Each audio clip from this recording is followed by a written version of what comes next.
When it comes to designing or choosing programs to meet the diverse needs of the over 2 million community college students in California, we often rely on non-scientific design methods.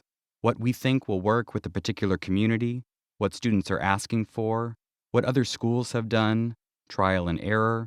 But how can we be certain that we are making a measurable improvement in our programming? In a recent talk to an audience of community college counselors, Dr. Michal Kurlaender explained the relevance of research in program development, implementation, and evaluation, why some data might be misleading, and how to design programs that reach and impact the students most in need of support.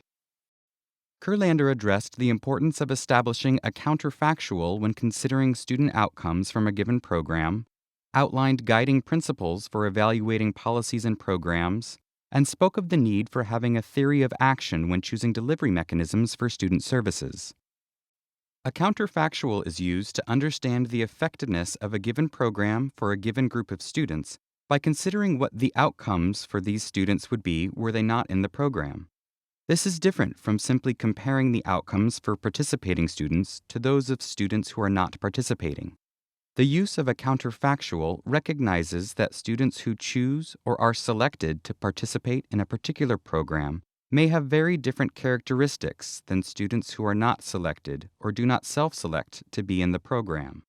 I just want to sort of set it up in this sort of very obvious way, which is let's just think of those kids, students who are in the learning community at a community college, right? And we want to know their outcomes when they are participating, right? So we know those. If you were in a community if you were in a learning community, and we wanted to look at your outcomes a year later, we see that. What we don't see is what your outcomes would have been if you didn't get that learning community.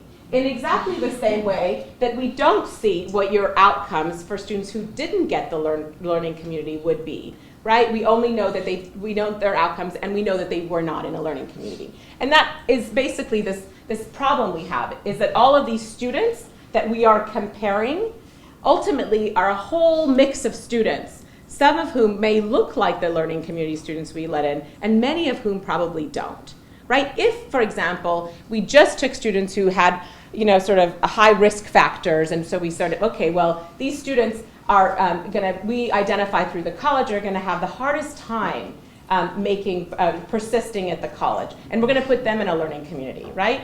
Well, and we literally imagine drawing the students that you might guess, based on a new enrollment, are going to struggle the most, and you put them in a learning community. Well, your outcomes, if someone gave you a lot of money to study this, you may find that, well, they didn't persist as much as the control group. But of course, those students started out with a whole host of other factors, right? So you're going to look like your treatment, the learning community, was not so successful. But what the real counterfactual thinking is, well, what would have happened to these students if you didn't have a learning community to begin with? So the right comparison group isn't those students relative to everyone else.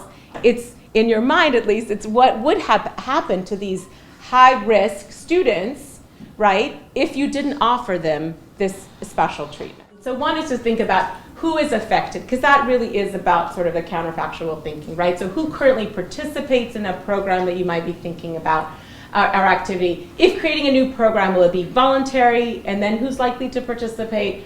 What are the differences between participants and non-participants? Is there any enforcement regarding who participates? Because that's likely to make a difference. What's the mechanism at work? Like, we're just assuming freshman orientation is a good thing, like the delivery, but what are they getting at that freshman orientation? What's the point of having a mandatory ed plan? Like, what do we think we're giving students? What's the mechanism by which we think that's going to change outcomes? And is this mandatory ed plan the best way to get there? You can access Dr. Kurlaender's full talk and learn more about student education planning on our website, Student Services for Student Success, where we've compiled a collection of resources on strategies being used across the state, insights from other community college counselors, and more.